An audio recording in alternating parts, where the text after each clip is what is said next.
দেখো এখানে যে প্রশ্নগুলো দেওয়া আছে এমসিকিউটা এই প্রশ্ন 564 নম্বর পেজে, সেখানে বিভাগ কয় একের দাগে বলা আছে বিকল্পগুলি থেকে সঠিক উত্তরটি নির্বাচন করে লেখো। 14টা এমসিকিউটা এই প্রশ্ন দেওয়া আছে। প্রথম বলা আছে যে প্রক্রিয়ায় অভিকর্ষের টানে উচ্চভূমির ঢাল বরাবর মাটি ও শিলাস্তর নেমে আসে তাকে বলে পুঞ্জিত হয়, অর্থাৎ অপশান গ। এরপরে আছে মরু সমপ্রায় ভূমিতে কঠিন শিলাগঠিত কিছু অনুচ্চ পাহাড় দেখা যায় যাদের বলে ইনসেলবার্জ। এরপরের প্রশ্ন দেওয়া আছে 1.3 যে উষ্ণ ও শীতল স্রোতের মিলনস্থলে দেখা যায়, উষ্ণ ও শীতল স্রোতের মিলনস্থলে দেখা যায় সেটা হবে কুয়াশা ও ঝড় বৃষ্টি। এরপরে আছে পৃথিবী থেকে চাঁদের দূরত্ব যখন সবচেয়ে কম তখন যে জোয়ার সৃষ্টি হয় সেটা হচ্ছে পেরিজি জোয়ার, অর্থাৎ অপশান ঘ। এরপরে আছে 1.5 উল্কাপিণ্ড পুড়ে ছাই হয় নিম্নলিখিত যে স্তরে সেটা কোথায়, সেটা হবে মেসোস্ফিয়ার, অর্থাৎ অপশান খ। এরপরের যে প্রশ্নগুলো আছে দেখো সেখানে বলা আছে 1.6 ওজোন গ্যাস পরিমাপের একক হলো কি, ওজোন গ্যাস পরিমাপের একক হলো অপশান ক, অর্থাৎ ডপসন। এরপরে প্রশ্ন আছে একটি পরিবেশ বান্ধব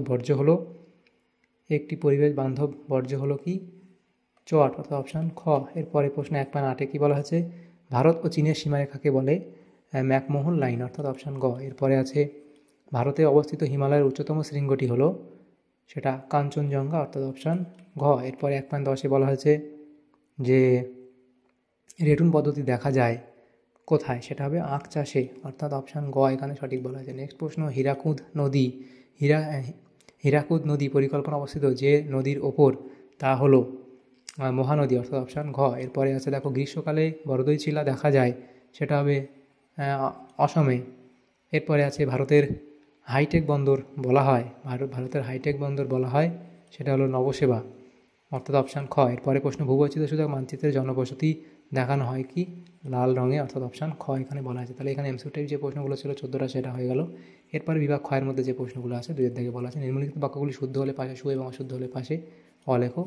যে কোনো 6টি প্রশ্ন উত্তর দাও। প্রথম প্রশ্ন বারখান বালিয়াড়ি থেকে শিব বালিয়াড়ি সৃষ্টি হয়, বারখান বালিয়াড়ি থেকে শিব বালিয়াড়ি সৃষ্টি হয়, এটা শুদ্ধ। এরপরে প্রশ্ন দেওয়া হচ্ছে বায়ুর চাপ 14 ব্যারোমিটারের সাহায্যে পরিমাপ করা হয়, এটাও এখানে শুদ্ধ বলা হয়েছে।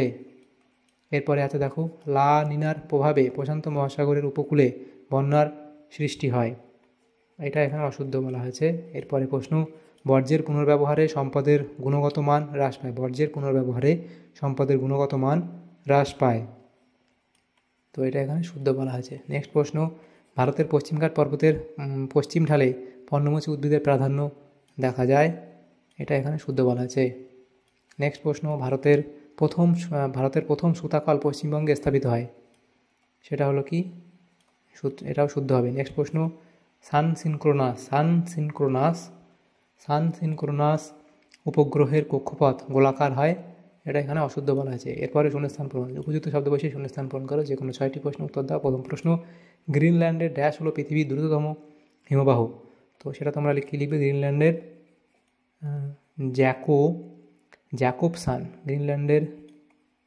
জ্যাকোবসান হলো পৃথিবীর দ্রুততম হিমবাহ। নেক্সট প্রশ্ন কোনো স্থানে উষ্ণতা বৃষ্টিপাত লেখচিত্রে উষ্ণতা রেখাটি বছরের মধ্যভাগে নিম্নমুখী হলে স্থানটি ড্যাশ গোলার্ধে অবস্থিত, সেটা হলো কি দক্ষিণ গোলার্ধে অবস্থিত, তাহলে সেটা হবে কি দক্ষিণ গোলার্ধে অবস্থিত। নেক্সট প্রশ্ন উত্তরপ্রদেশের ড্যাশতে ডিজেল রেল ইঞ্জিন কারখানা রয়েছে, উত্তরপ্রদেশের কোথায়, বারাণসীতে। এরপরে আছে পরিপোষক দ্বারা জলে আগাছা বৃদ্ধিকে ড্যাশ বলে, তাহলে কি বলে, ইউট্রোফিকেশন বলা হয়,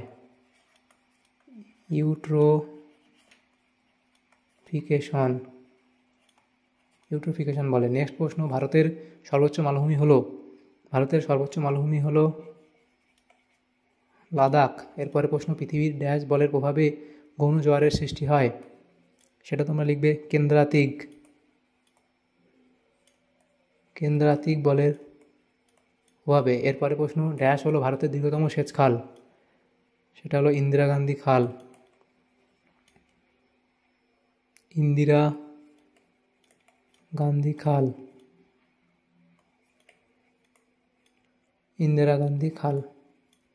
তাহলে এই শূন্যস্থান পূরণগুলো হয়ে গেল। এরপরে দেখো যে প্রশ্নগুলো আছে 2.3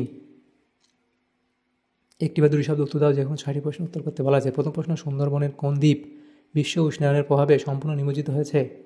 সেটা লিখবে লোহাচড়া দ্বীপ। নেক্সট প্রশ্ন, ঊর্ধ্ব ট্রোপোস্ফিয়ারে প্রবল গতিসম্পন্ন প্রবাহিত বায়ুকে কি বলে? সেটাকে কি জেট বায়ু বলা হয়? নেক্সট প্রশ্ন, ভারতের কোন রাজ্যে অরণ্যের পরিমাণ সর্বাধিক? সেটা হলো মধ্যপ্রদেশ। তাহলে সেটা মধ্যপ্রদেশ। নেক্সট প্রশ্ন, দক্ষিণ ভারতের সর্বোচ্চ শৃঙ্গের নাম কি? সেটা হলো আনাইমুদি। নেক্সট প্রশ্ন, কোন শিল্পকে সংযোজন ভিত্তিক শিল্প বলে? তোমরা লিখবে অটোমোবাইল শিল্পকে। অটোমোবাইল শিল্পকে। এরপরে প্রশ্ন 2.3.6 বলা আছে ভারতে প্রথম আদমশুমারি শুরু হয় কত সালে? সেটা লিখবে 1872 সালে। নেক্সট প্রশ্ন দেখা যাচ্ছে, দেখো কোন সড়ক পথের মাধ্যমে দিল্লি, মুম্বাই, চেন্নাই ও কলকাতা যুক্ত হয়েছে? সেটা হবে কি সোনালী চতুর্ভুজ।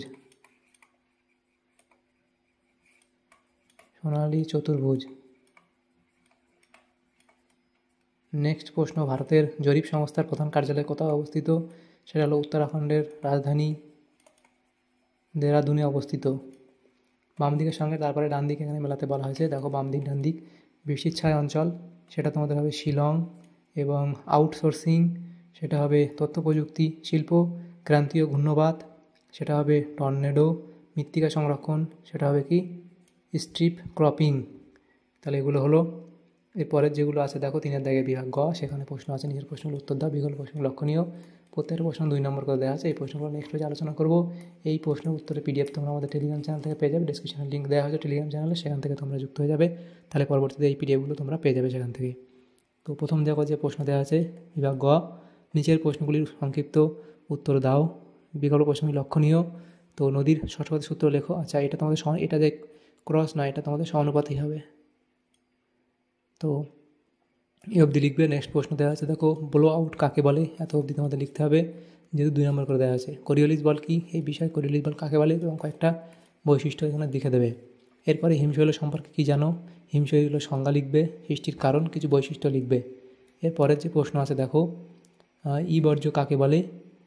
তো ই বর্জ্য কাকে বলে তোমরা লিখবে, এগুলিকে ই বর্জ্য বলে, এবং এর প্রভাব তোমরা লিখবে, এবং কোনগুলো, যেমন খারাপ মোবাইল ফোন, ক্যালকুলেটর, কম্পিউটার যন্ত্রাংশ, তারপর ইলেকট্রনিক খেলনা, টিউব, বাল্ব ইত্যাদি, এবং তারপর সার্কিট, খারাপ রেডিও প্রভৃতি।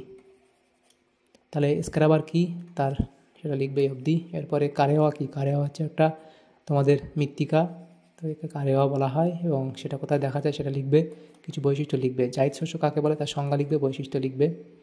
এরপরে দেওয়া আছে দেখো শিপিং লেন কাকে বলে? এই অবধি লিখবে। এরপরে দেখো অথবা দিয়ে প্রশ্ন ছিল স্থিতিশীল উন্নয়ন বা ধারণযোগ্য উন্নয়ন বলতে কী বোঝো, তার সংজ্ঞা তোমরা লিখবে এই অবধি। এরপরে প্রশ্ন 3.6 সেন্সর বলতে কী বোঝো, এত অবধি লিখবে। তারপর উপগ্রহ চিত্র বলতে কী বোঝো, এটা লিখে দেবে, তাহলে তোমাদের এই প্রশ্ন উত্তর হয়ে যাবে। তো এখানে আমাদের এই সমস্ত প্রশ্নগুলোই ছিল 564 নম্বর পেজে। সেখানে ভূগোলে যে সমস্ত প্রশ্নগুলো ছিল বিভাগ ক, খ এবং গ এর মধ্যে সমস্ত প্রশ্নের উত্তর আমরা আলোচনা করলাম। তোমাদের যদি সমস্ত উপকার সাথে ভিডিওটা অবশ্যই লাইক করে বেশি বেশি করে বন্ধুদের সাথে শেয়ার করবে। আর পরবর্তী পেজগুলো পাওয়ার জন্য আমাদের চ্যানেলটাকে অবশ্যই তোমরা সাবস্ক্রাইব করে রাখবে। Thanks for watching.